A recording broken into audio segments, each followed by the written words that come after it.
Já de volta com o cenário econômico, a gente vai falar um pouco mais sobre guerra comercial entre Estados Unidos e China. Meu convidado hoje aqui no programa é Matheus Lúcio, do grupo GR Discovery. Matheus, seja bem-vindo aqui ao programa. É um prazer. O interesse tem sido cada vez mais crescente, inclusive das pessoas que acompanham aqui o cenário econômico, mas fato é que a gente tem visto claramente, eu me lembro de ter dito isso lá atrás, ouvindo uma série de especialistas, guerra comercial, no fundo, não é bom para ninguém.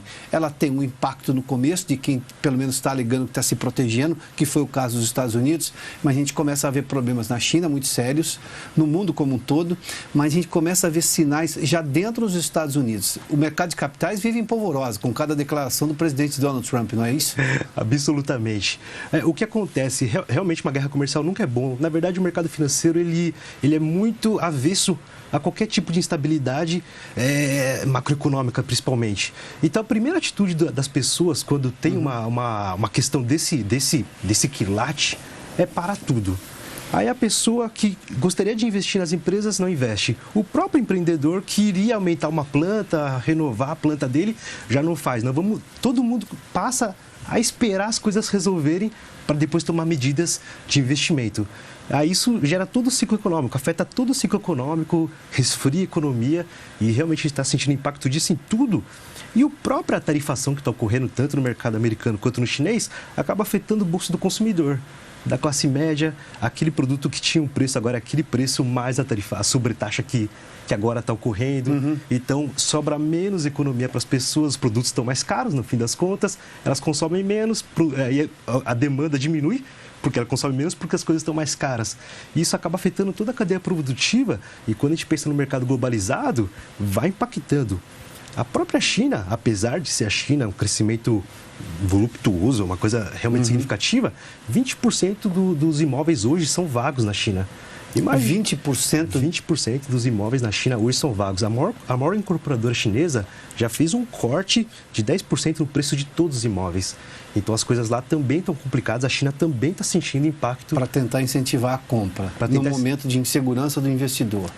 Estão sentindo, o mundo todo está sentindo, o Brasil está sentindo, concordo, está tendo um solavanco no mercado agrícola, porque como houve essa restrição entre as transações entre China e Estados Unidos, claro. Eles estão acabando adquirindo do Brasil, mas é uma coisa temporária e o fato de que os grandes investidores, os grandes industriais estão refreando, não vamos investir nada, não vamos aumentar a planta, não vamos fazer mais nada até que se resolva, isso começa a gerar impactos em uma reação em cadeia.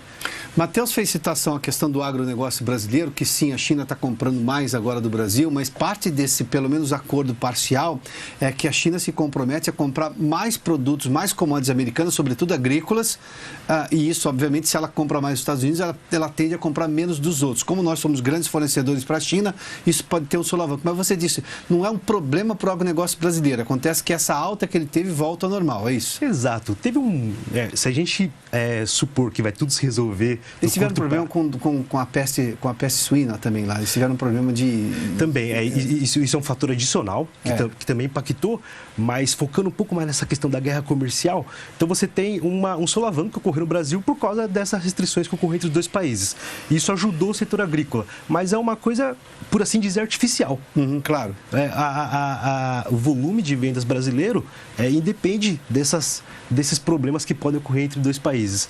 E, no fim das contas, isso vai afetar negativamente não só o setor agrícola, mas todos, se isso não se resolver. O que eu tento dizer?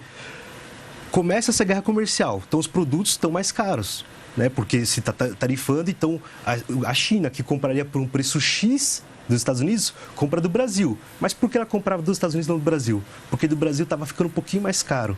Ou seja, isso vai afetar a economia chinesa, porque os produtos lá de consumo estão mais caros. Afetou a economia chinesa, eles vão fazer o quê? Investir menos. Estão gastando mais para poder sobreviver no dia a dia, então os insumos na China estão mais caros. Então a economia da China resfria.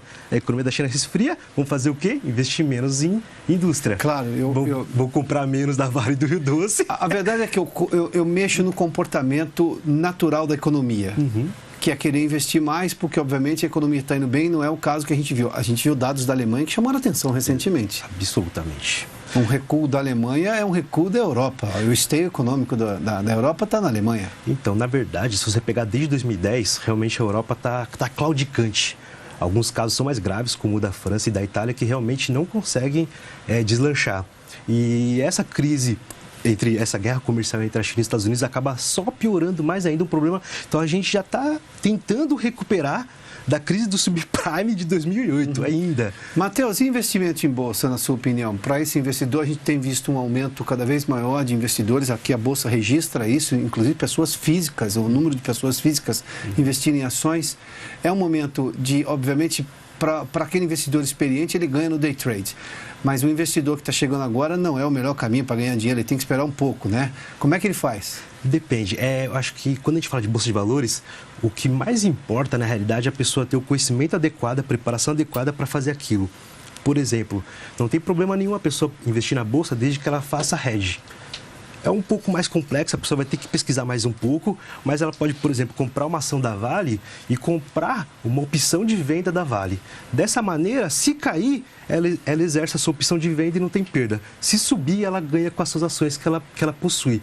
Então, o problema não é, na verdade, investir na Bolsa, apesar de toda a turbulência econômica. Ela saber como fazer isso de uma maneira segura. E isso é importante para o investidor brasileiro. Daí, obviamente, a orientação de gente especializada no sentido, né? Não sair investindo loucamente. Não é o melhor lugar para fazer, para, digamos, ser muito efusivo na hora do investimento, né? Sem dúvida. Matheus, obrigado pela gentileza da entrevista, viu? Um prazer, meu cara. Boa sorte, querido. Obrigado pela gentileza. Obrigado. Bom, o cenário econômico de hoje termina aqui. Obrigado pela sua companhia, pela audiência. Preciso agradecer a gentileza de todos os que participaram do programa hoje, aqui pelas redes sociais da TV Brasil, o YouTube, o Twitter e também o Facebook. Amanhã, às 6 da tarde ou da noite, se você preferir, a gente está de volta. Até lá, com calor no Brasil inteiro, hein? Até lá.